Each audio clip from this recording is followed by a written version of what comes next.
Well, hello, and welcome to Gallifrey's Most Wanted. I'm Ross Aiken. I'm Old Who. She'll be fine. And I'm Victoria Wheeler. I'm New Who. Speak for me again. I'll detach something from you. I'll be fine. And we are back in the land of Mr. Capaldi. It has taken us almost 6 years to get to the end of his first season.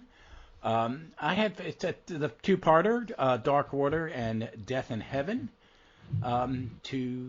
season 8. So let's jump to a synopsis, and we'll be right back. Dark Water, Death of Heaven. Story 8.11 and 8.12. Written by Stephen Moffat. Director Rachel Talalay. Producer Peter Bennett. Executive producer Stephen Moffat. Originally aired November 1st and November 8th, 2024. In the mysterious world of the Nethersphere, plans have been drawn up. Missy is about to come face to face with the Doctor, and an impossible choice is looming.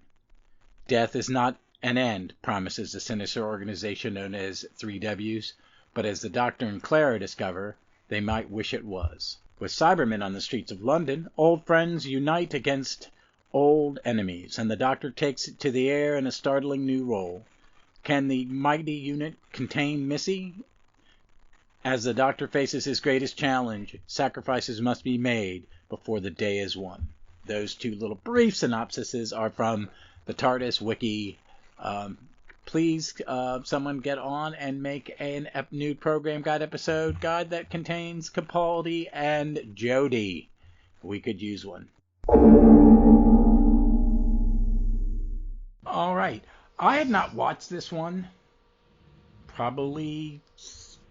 I've probably seen it twice. When it initially aired, and then maybe a rewatch right before his second season. This is not a season that I hold fondly. I don't hate it, but I have more issues with it, in my taste and what I expect out of a show than others. So, but this viewing was different. So, it had some good things. Rachel Talalay directed it, and that is a saving grace. Because, especially in the first part, her deft hand as a director is very obvious. I think she makes some course corrections to improve things. Does that make sense? Yeah. I mean, I think I'm going to go out here on a limb and defend this one to a certain extent. It's certainly not the best season ender. It's not the best Cyberman story. It's not the best in a lot of ways, a lot of things. But, number one, Michelle Gomez is amazing. Yes. The Doctor is asked to be sort of all over the place, and he does that. But this was made in 2014, and they already knew that we were in a intense rewatch, DVD, and potentially streaming situation. Yeah. But it was still aired television, and they were still going for that. Appointment watching. Yeah, they were still going for that. And so I remember, because this, I jumped in around the beginning of Matt Smith's era, is when I started watching Who. Yeah. And so all of this, this was appointment television for me. I still had cable at this point, and I sat down to watch it. Right? Mm-hmm. This is before we started recording. Right? But yeah. So I was still living in the other house. And I sat down to watch this. And Danny Pink dying in the first 5 minutes of this story is one of the most intense experiences I've ever had. The other one is Lip Service, which is the lesbian drama show soap set in Glasgow. And the woman from Orphan 55 is the star of it. And it's been out long enough that I can say this and nobody's going to get... Beginning of season 2, she steps into the street and gets slammed by a car. And you're actually like right on her. The camera's right on her at impact. It's intense. Yeah. Okay. So those are the two most intense. Like they did us the favor of not experiencing that slam. No, and I think that, and I'll go. Because it's for kids. It's for kids, and also I think it's better because on this rewatch, what I found is that I really enjoyed the first episode far more than I remembered because I watched it slower in a way. I didn't have any distractions. I had my notebook. I was going to take some notes, and that whole conversation on the phone through the point to where you get to her kitchen with her gran. Right. There are long silences. Yes. There are pauses. There is confusion. And then when you get to the shot of she runs to where it's happened, she's talked to the poor woman on the phone, which is a heart-wrenching. All I could think of is that woman. Oh my God, how do you have this conversation with a stranger? You know, and her break, and there's a time transference where you see Clara's face when she gets to the scene of the accident, and by the time you see her from behind, it is several days later, and she is standing in the middle of the street in shock. Yeah. And that conversation with Sheila Reed from Vengeance on Varus, I love her as a grand, who owes you? I'm owed. That you hear the negotiation of grief in her and Clara's brain, and Jenna Coleman is so freaking good. She's great. Yeah. So I really, the whole first 15 minutes of this had a whole I absorbed it completely different and really appreciated the writing, the direction, and the performance. I mean, you're giving poor Sam Anderson, who's playing Danny, they finally give him some stuff to do in this one a little bit. Yep. You know, and you see, and I really saw how good an actor he is in this. And a lot of the picking on that character, I'm always picking on the character. I'm never picking on Sam Anderson. He's doing he's doing a good job at what he's given. My problems with Danny is something else. But that's all. It all washed away in that in the first episode because I took it in differently, and I think I appreciated it more the way you are than I had in the past, where I kind of really because. I think for me it was appointment television, but my expectations of the season really took some hits when originally watching in the middle with the moon and the forest and the choppiness. But this time I really appreciated that opening 15-20 minutes so much more. Well, this Moffat, I don't know, I can't ever say that I'm inside the head of the director, creator, writer, whatever, showrunner. But I think because of the way that Moffat operates, that you really see, and I've said this before, the Matt Smith Doctor is the young, energetic, he's the representation of the energy that Moffat brings to the show when he's so excited to write his childhood favorite. Yeah. Right? Yeah. And he brings that youthful exuberance, and the writing is all right? It's great writing and dialogue, but we know, like being president of the United States, how it ages people, right? Yeah. I think that running this show can really age you, and I think this take on the Doctor is representing where Moffat is after the weight of the world has been on his shoulders, right? Yeah. And rather than having, right, this is The reboot of Doctor Who is the Buffyization of Doctor Who, right? Where there's a big bad, right? And we have that with Bad Wolf, and we have like the whole thing, right? Mm-hmm. This one doesn't have a big bad. It does, but it doesn't, because the other thing that's going on is the examination. Am I a good man? Yeah. And that's the overarching theme of this season, is not who's the big bad, but is the Doctor a good man? And we have talked about this with the Capaldi. And it's the genius of Capaldi and Moffat knowing what he has in the actor he has. He's writing for his actors. Yes. And I think he knows it, because Capaldi's Doctor in the first one has doubts. He relaxes. He's not as clean and crisply dressed. His hair starts to go. Yep. I know who I am, because when he gets to the end in part 2, he goes, I know exactly I am. I'm a man in a box with a screwdriver. I'm an idiot. I'm an idiot. I'm an idiot. Yeah. Boom. Yes. It's great. But it starts at the very beginning, right? The very first season, when he's standing in the very first episode, where he's standing in the alley digging through trash. Oh my God, yeah. Why this face, right? And this is the end of that arc, and it's intentional, right? And we have to remember that it's intentional. Oh yeah. And this is a guy that's also playing. Moffat is also playing with. People are going to rewatch this, right? And when you're really, really satisfied and sitting with this is going to be streamed, this is going to be rewatched, it's a different take. You can put in all of these little elements.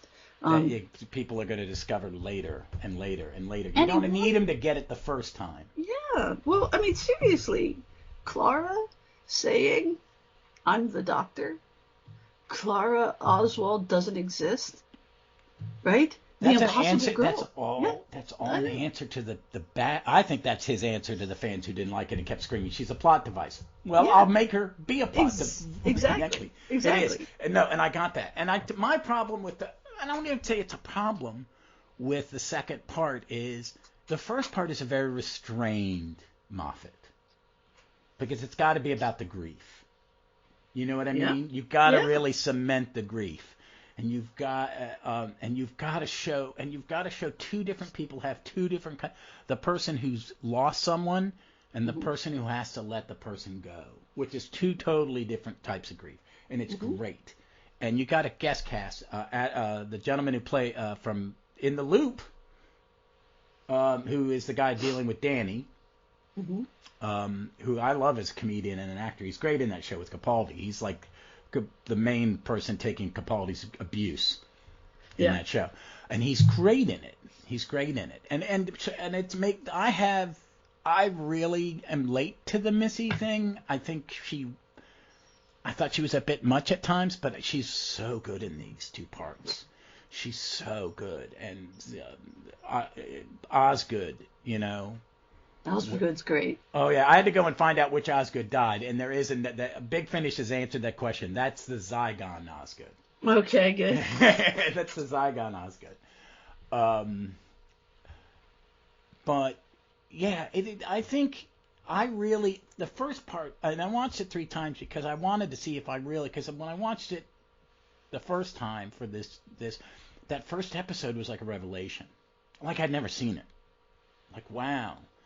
This is really quiet for. It is. It's for quiet, and it's run like a murder mystery. Yeah, very much so. Because we don't know who Missy is at the beginning of this. No. We don't know where Danny is. Is she the Ronnie? Is. Is she someone new? Right. Is she but also, even now, I kept going, what the hell is Moffat doing? He knows there are children watching this.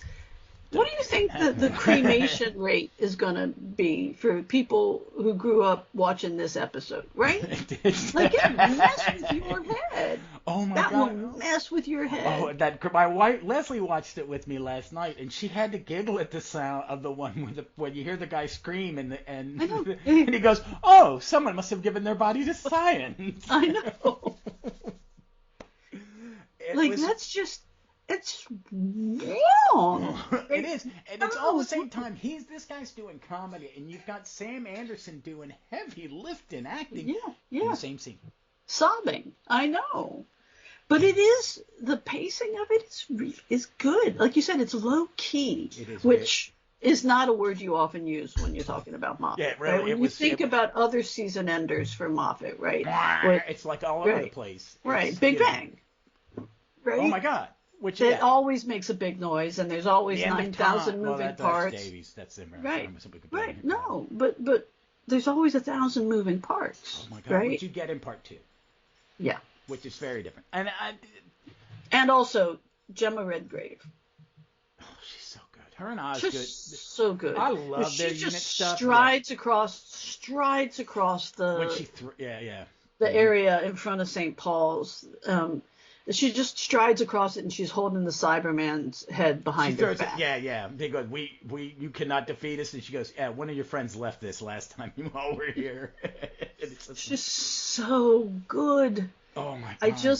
I love her so much in that role. Yeah. I love her so much in that role, and forgot the whole thing with her falling out of the plane. And I was like, okay. And I kept going, okay, he skydives. I remember that. He dives into the TARDIS. There's the Doctor of Superman kind of thing in the Get Out. Moffat really plays on it, and I think he uses it a little too much. Yeah. But I thought he caught her, and then I forgot it wasn't, and that's when we get to know who saved her. Yeah, and that's lovely. It is. It's lovely. But my thing is, and the portrait of the brig, it's like you had to have Dad on board, blah, blah, blah. And he calls the Soldier Boy to the current, I like the Thunderbolts and Stingray reference. Yeah. But I wish you had a chance. And this is on Moffat and Davies. You had a chance when Nicholas Courtney was alive, and you only put him in Sarah Jane. I think that's just me being selfish. I would have loved to see Nick Courtney in a modern Who with the Doctor. I mean, it's on Davies. It's on Davies. Yeah, because by the time Moffat took over, he had passed. Yeah, that's on Davies, and there may have been reasons that we had nothing about. Right, like so. Yeah, no, his health was not good, so he did a lot. But I really enjoyed the first half. I think the cliffhanger and the way it just goes to black when Danny's fingers over the pad.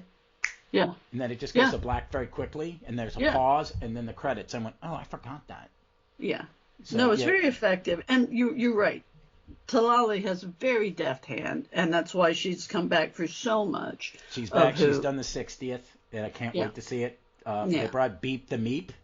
Yeah, I saw that. I'm so excited, and the monsters, it's Dave Gibbons' comic characters come to life. My little nerd heart from 1981 when I read that first comic, because I love Beep the Meep, and she's appeared. Yeah, it's a good character. I've read a bunch of those, and Frobisher's got to be next, right?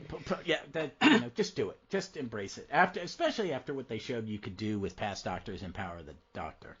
Yeah. So, but I just think Michelle Gomez. She's brilliant. She's brilliant. Her delivery of every line is right. Like her. I love this. Missy, you're so fine. You're so like it's just. Like bananas, right? She's so good. She's so good that I went and looked her up. I was like, I know what she's done since then, which is some work with Talali, right? The Doom Patrol. Her character was only supposed to be in one season of Doom Patrol, I think, and she became a season regular with the next season too. She's fantastic in it. She's brilliant, and the creativity that she uses with the lines that she's given, it's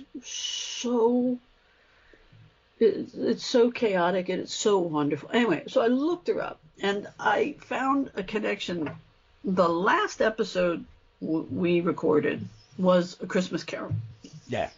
And it had us talking about our favorite Christmas carols. And it had us talking about George C. Scott Christmas Carol. And I found a connection. I've been able to make a connection between our last episode and this episode that is not Doctor Who related. So, Michelle Gomez is married to the actor Jack Davenport. Yes, I love it. Which he's from the Mummy movies. He's the officious soldier in the first Pirates of the Caribbean movie. Oh God, yeah, I forgot he's that. Very good, Jack Davenport. His mother is Moira, somebody who's a famous theater actor. There was in Fish Called Wanda, a couple other movies. But Nigel, his father, Nigel Davenport, is a famous actor who was in a bunch of different things, war movies and things like that. Played Silas Scrooge, Ebenezer's father, in the George C. Scott version of Christmas Carol. Oh my God! So we get there, right? It's the 6 degrees. Like I've actually I saw on TikTok one time a guy who can take a picture of himself with someone and get to anybody, right, within 6 steps, right? He can literally get, and I can too, right? Well, that's cool. Yeah, I figured it out. I can because, right, I took a picture of my wife with Obama once, right? So that pretty much takes care of almost everybody, right? and there's a picture of me with Sylvester McCoy, right? So you can get to the Queen of England, right? Like 2 different directions, right? Like you take a picture of you with one famous person and you can pretty much get anywhere. But I thought that was fun. I can get to Michelle Gomez, from Michelle Gomez to George C. Scott in 3 moves. It's pretty good. I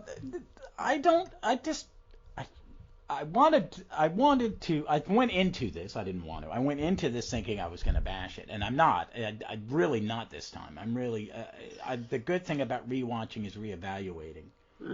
And being, as we've said, where you are in your life when you watch it, right? You've suffered some serious losses, since the last time you watched this. Yeah. The grief stuff, because I remember, when my mom died, and I was allowed to grieve. I grieved my father, but we haven't interned him. He's not buried. Right. He's been cremated, and that's not gonna. And if my stepmother has no intention of doing anything, yet. So, and I don't blame her. That he was the love of her life, and same back. But because before they passed, I really hadn't, other than my grandfather dying when I was 12. And I really didn't know him that well. I only met him like maybe 4 times. Right. Because of the nature of travel in the 60s and 70s. Mm-hmm. Yeah. You didn't just hop on a plane. Right. So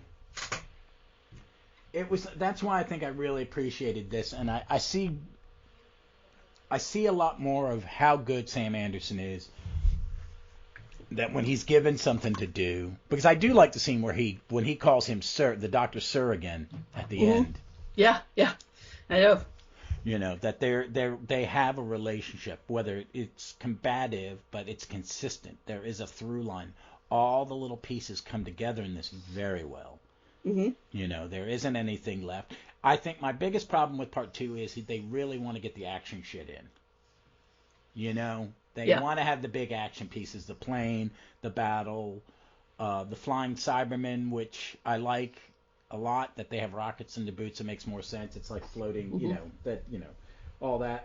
This is my favorite of modern Who, my favorite design of Cybermen.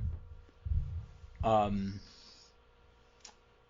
do like both of the Chibnall designs, the one, with the spikies and the helmets are a little better. And then I do like the masterized, the time, the Cyberlord over the top costumes. But I really do like these guys. I do like these, and there are parts I got with it when Danny's Cyberman comes in and when Clara's trying to bullshit her way out. Mm-hmm. And then he goes, no, I haven't been, and he kills them all. I went, I don't even remember this bit. This was, okay, I really dug a lot of that, and I liked the slow reveal of all this stuff. No, even though I knew it was the Cybermen, it was still the how we see them very slowly and it's all in the background when the water's going down, and they're having a totally other scene, unrelated kind of to that. Yeah. It just really worked. And them on the Cybermen on the side of the plane, it's like I was reading a comic book. So I enjoyed that more, but it is kind of like, okay, you're just getting this in. And I do like, and Michelle Gomez, when she's messing with Osgood, is so good. Yeah. Yeah. Bananas. She's right. Every take must have been different. Right? Oh my God. She didn't walk on the set and said, there's one way to play this, and I'm going to do it this way. Oh, yeah. How many takes did they do, and how all over the place was she, and can I see those cutting room floor? Well, nowadays you just go into the director's awning and look at it, and they're probably going, and it's sometimes what they do, I know they do it with some sitcoms that are camera shot sitcoms, is they'll tell an actor, we're going to have your scene partner, when the shot's not on them, gonna give you the setup, deliver the straight man line, and then we want you to give us 20 different answers to that. I'm a big fan of the sitcom Raising Hope. Garrett Dillahunt is in it. He's used to be known for playing psychopaths, but he plays a dad in that. And there's one where he has to respond to Martha Plimpton, and she's off camera, but she's delivering the line over and over again. And she delivers it, and he starts going, and he does about 10 things, and finally the crew and the other actors can't stop laughing. And finally here Martha Plimpton, will you just make him fucking stop? Because it was, I could see Gomez going, they're doing the tight on her in Osgood, and all right, give us 6. Yeah. And I could see Tolly go, I want 6 ad-libs. And Moffat's like going to go, I'm not going to tell Michelle Gomez she can't ad-lib my word. Right, exactly. Not, because she has an idea. Because she's another of the Paisley Mafia. Yeah. I mean, she is. It is so good to see 2 Scots.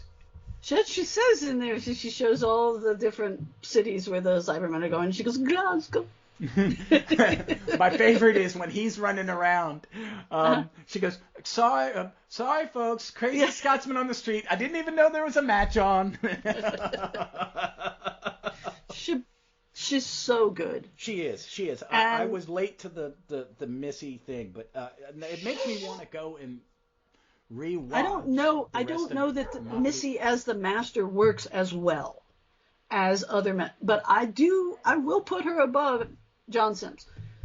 Yeah, but I'm going to put Anthony Ainley above John Sims. But I may put her above Anthony Ainley. Oh, yeah. No, I'm thinking... Because she's... I think for me, this is me. It's Delgado. Yeah. Sasha. Her. Or do you put her above Sasha? No. Sasha's... But Sasha's is... Is informed by hers. Yeah, it is. It's really informed. Like you don't get from it's Missy with Delgado to Ainsley to Sims to Dewan. Yeah, Dewan watched it. He said he was big on. He went back and watched everybody. Yeah. And Missy he would. Missy and Sims both have a redemption arc at some point. Her redemption is her final act. Together, yeah. Yeah, but his is him. That's him backsliding. Yes. He goes, I was feeling a little better, but he left me with Timothy Dalton in a void. Fuck him. Right. That's a very bad place. But Sasha's yeah, is an you don't. unrepentant. There's no redemption in Sasha's master. There are But you moments. but you can get directly from Delgado. You can't get directly from Delgado to Dewan without Missy. Oh, Gomez. Without Gomez. yeah, You yeah, yeah, can't yeah. get there. No, no, You no. can't get there. I'm not sure that we get from Delgado to Missy without John Sims, No, right? because Because there that is that yeah, manicness that is not in any of the other masters prior to him. right. There's a There's more bah ha malevolence. ha ha Yeah, old school malevolence and villain. not maniacal. Yeah, yeah. Right. But even that, I don't know. I love the master right before Sims. The Yeah. master that morphs into Sims. And Oh, I yeah. want to listen to those Big Finish. Oh my God, he's so much eviler than any of them. I'm sure. He's just I'm sure. fucking horrible. He takes companions, and then you're just like going, "Oh, dude, don't fucking believe this one." And Yeah. actually Eric Roberts is very good in some of the audios.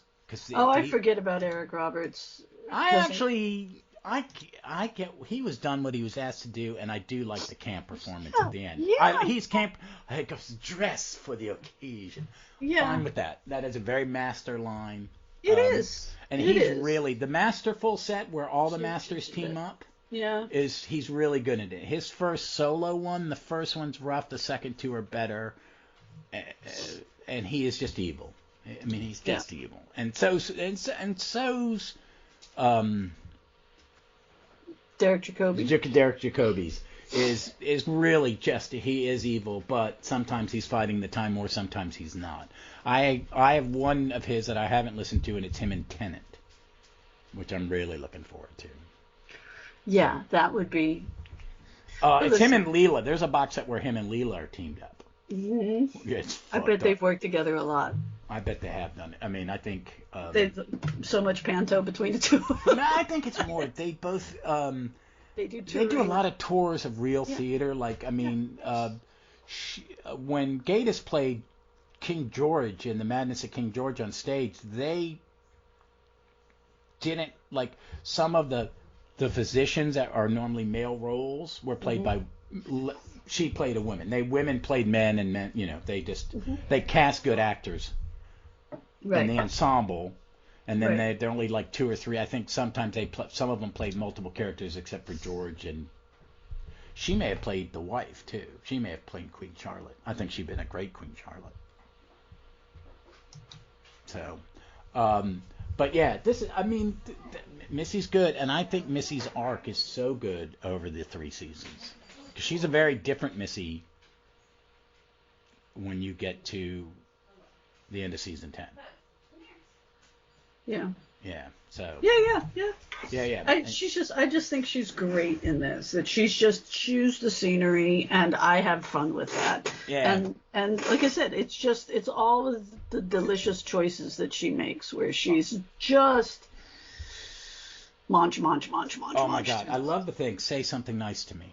I'm not going to kill you until you say something nice to me. And then the guy, that idiot's like, oh, I'll flatter her. No, that's not. Fuck, you're screwed, dude. Just, This is like, that I've never been all the way off this one, right? I've never been I've held this one in higher esteem than you have. Yeah. I did not want to rewatch this, right? As we approach every story of this season, I would be like, yeah, it's Capaldi. Ugh. Right? Yeah. Once we were into the Dalek, since that, nothing's been super great. Right? No, there are bits and pieces. This is the It's people a ask tough me season. what's your weakest season, and I really think this is the most. The middle, there's nothing in the middle. There's no meat. I know. There's no meat in the middle It's for me. rough. It's a rough season, and so I did not want to watch this one. I certainly didn't want to watch it twice. We are in the week subsequent Christmas. Today is New Year's Day. It is just not what I wanted to do this week because I wasn't looking forward to it, and it surprised me. Yeah. It did. And this isn't even Bad Who is better than anything else. That's not really what we're saying. What we're saying is this one is subtler and more interesting than you're giving it credit for. Yeah, and that, I mean, I like the fact that when I watched, I mean, literally when I watched it the first time yesterday morning, I guess it was yesterday, sometime, like in the last 48 hours, I mean, I stopped and went, wow, this is not a reaction I've ever had to anything in this season, because I love the first 2 episodes of the season. You know, I know. They're great. They're great. I know. First 3, listen, you and me, you know. I love listen. Yeah. But there is this lull, and it was and what I experienced, and I experienced this a lot with the Fifth Doctor, where I have to like pull myself together, like you must watch this, and you must watch it twice, and like I have to make myself do it sometimes, right? Because I'm not even that. Pete was my doctor for years, and I have a hard time sometimes. Yeah. Now this is. It's not that this is work. It's not, right? It's not a horrible thing to do, but really you do have to sort of prod yourself along to do some, and there are things that you look forward to less, right? And I wasn't looking forward to this one, and I knew that I had defended it to you before. Yeah.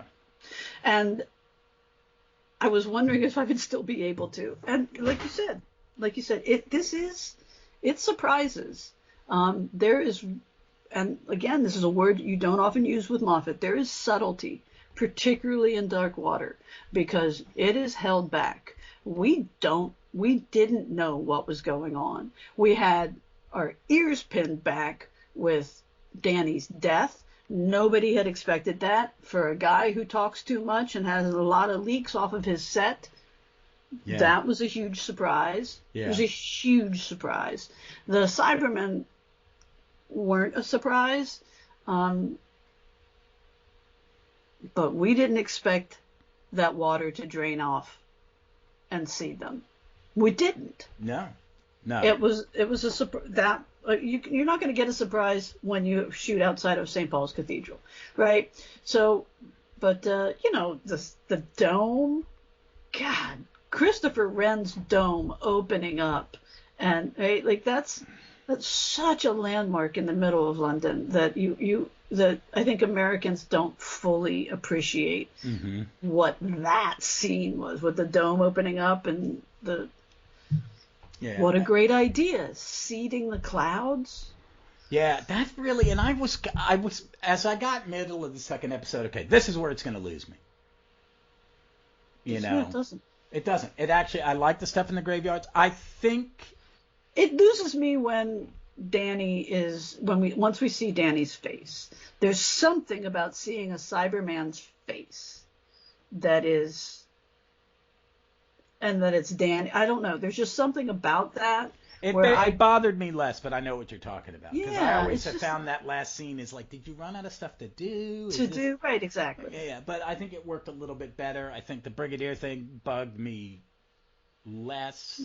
It now only bugs me is like, why didn't we get? I still feel bad that we didn't get. Sure. Yeah, that is. But it was better, and I just scrolled through what the next season is, and I'm like going, oh, good. I mean, we got to do the Alien Christmas where they do aliens, the Dream thing Christmas next. That will be our next Capaldi, which I one? Actually kind of like. It's the one it's the one with the face huggers, and they bring back Clara, and she's a Nick Frost from it's Last Christmas. Right. Yeah.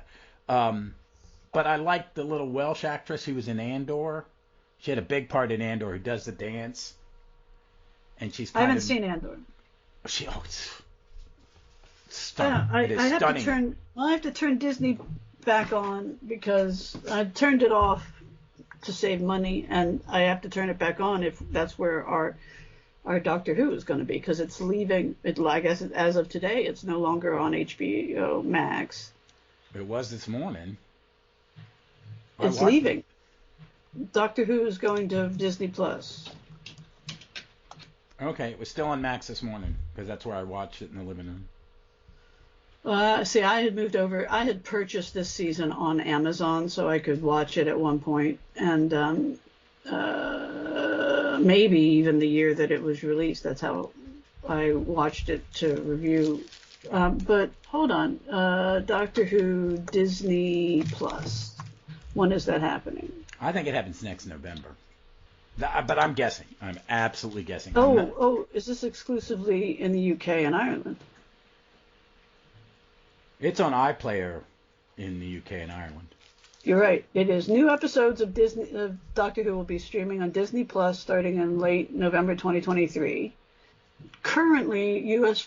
fans can stream the current run on HBO Max, starting with the 2005 series, and BritBox. Yeah. New episodes. It's not clear whether Disney gets previous seasons or not. But when was this written? I don't think so. October. I saw something recently about it. Yeah, they're going to move it eventually because there's some weird moving around with all that Warner Brothers deal and them trying to, save some money and refocus. They're going to take ESPN out of the focus. No, Disney's taking ESPN. They're going to sell that as a separate, not part of the package because there's no overlap with Disney. So, but CBS is doing a lot with Star Trek too. It's weird. There's a lot of that movement. Why I keep physical media of my 4 or 5 favorite shows because it just the streaming is always going to be fluid until we have one service which we're all forced to pay. So overall, but to wrap up on this is I really liked this one more than I've ever liked it before, and I'm glad it was a nice little surprise, and I enjoyed the hell out of it overall. I mean, I still have little issues, but nothing that I will look forward to watching this again sometime. This made me want to go and watch more Capaldi because I've only watched Capaldi once or twice. Yeah. I love him as the Doctor. I really do too. I think he's forgotten. I think in some there are uber Capaldi fans out on the internet. I know. Well, I mean, I think there are the people who only see this who only like the young hip doctors, and that's part of my. That's part of where you get the backlash against Tennant and some of the backlash against Smith, but which is lesser. But they also. Yeah, I have to say that 2, 7, 10, and 12 are my favorites. Jodie, I love. Matt Smith, I love. But yeah, I think I really relate. I really like 2, 7, 10, and 12 are my favorites. And they're just favorites. They're just favorites. Yeah. I got you. And today, I don't think I could answer that question. It will be Matt's one. I really love Matt. I really love Capaldi, and I really love Jodie. But I think it's more Matt, Capaldi, and then. Yeah. 7 is so good. 7 is so good. So next in 2 weeks when we're back, we will be doing Jeff's favorite old Who. Yeah. We'll be doing The Rescue, which I love. I love Vicky. I love The Rescue. I love a really tight 2-parter. And it's a good one to do. The last second Doctor was Enemy of the World. Enemy of the World. So the next one is Web of Fear. Mm-hmm. Yay. Then it's Sea Devils. Yeah. And Hand of Fear? No. We did Seeds of Doom, so it's Mask of Mandragora. Mandragora, yeah. It's the one set in Renaissance. It's when we're first told why you can understand why people are talking. It's the first time they mention the translation circuit. But we are only, that's our next to last Sarah Jane. Yeah. And then Devo, we did Terminus, so it's Enlightenment, which I love. I love the high concept ones. And then I think we might be doing the musical. Baker? No, yeah, Colin Baker, the musical, the pirate, their version of basically Pirates and Penzance with him and Evelyn. I can do that for hours. And, I can do too. You know. And then it's survival. I love Evelyn, so I'm looking forward to that one. Yeah, there's not really a dog in these, because Web of Fear isn't bad. No, it's really good, and I mean, I got the Mask of Mandragora is Sontarans, right? No, it's this energy helix, and it's the Renaissance, and it takes over some astrologer in a gold mask. You've only watched it once. I've only watched it once, so I'm just trying to remember. Sometimes I like it, sometimes I'm like, it's not a great one. But it's, it's still in that sweet spot of Hinchcliffe Sarah Holmes. Jane, Yeah, and exactly. And they're good in it. They're really good in it. Yeah. All right. So we'll come back with The Rescue. Yes, I'm looking forward to it. Next week will be me and Mark McManus talking about a David Tennant comic book. Excellent. Yeah, it was one I had not read in a while, and I forgot how good the Titan David Tennant ones were. So, because at that point I was reading Focus. There were 3 Doctors coming out at one time, and I was really digging the Matt Smith stuff because it's one of my favorite American comic writers, Al Ewing, who writes great superhero, writes great everything. And I was reading it going, this comic's really good. Why? Oh, it's Al Ewing. Why is he doing a Doctor Who comic? What the? But yeah, so we'll be doing that. And me and Jeff are going to get together sometime in the early new year, and we're going to cover season 6 and give our rankings of season 6 stories. Nice. So, yes, and at some point I'm working on an overview of Jodie. And I've got a couple guests lined up. It's just been the last couple months have been busy for everybody, so yeah. I'm trying to get that scheduled. Do you have any recommendations? I know it's Christmas, and we're focused on Christmassy stuff. Well, no, I'm creating a Dungeons and Dragons campaign, so I'm doing a lot of work on that, and trying to look at some nonfiction. So I'm doing a book on the cosmos right now that I can't remember what it's called. Oh, that sounds interesting. I'm still in the middle of the Sandman on audio because it's so good, and I got my new free credit. I got the second book, so I'm like, oh shit. This is Brian Greene, The Fabric of the Cosmos, is the nonfiction book I'm reading right now. I can't recommend it yet because it's a little heavy and it's slow going, but well, let me know how it is, because I like all the space thing. I do love space stuff in the this is physics, like heavy physics. Yeah, I can't tell you. Okay, all right. Well, I would think I've been reading a lot of comics for my comic podcast, which is going to change this year. I'm going to drop one feature, and I'm going to start a little sub show like I did with Runcible with Jeff, but this one I'm going to be covering all the Starman. I'm a big fan of the 90s Starman, and I've gone back and read all the Golden Age Starman, so I'm going to do I think there are 11 Starmans now, the whole legacy of the Starman. Nice. Yeah, so someone posted a Alex Ross poster of all the 7 Starmans with Jack, the one I love, in the middle. Dave Steele from Earth 2 Podcast, a wonderful Scottish podcaster. Him and his partner do a great podcast. He goes, and I said, I love that. I should do a Starman podcast. And he went, I'd listen to it. And then so did about 10 other people. So I went, you know what? I think I'll work on it. That will not be starting until sometime in February. I got a lot of homework to do and formatting it because there's a lot of material, and I kind of want to jump around like we do here for all the different characters. So, all right, folks. But until then, be good. And we look forward to seeing you somewhere in time or space.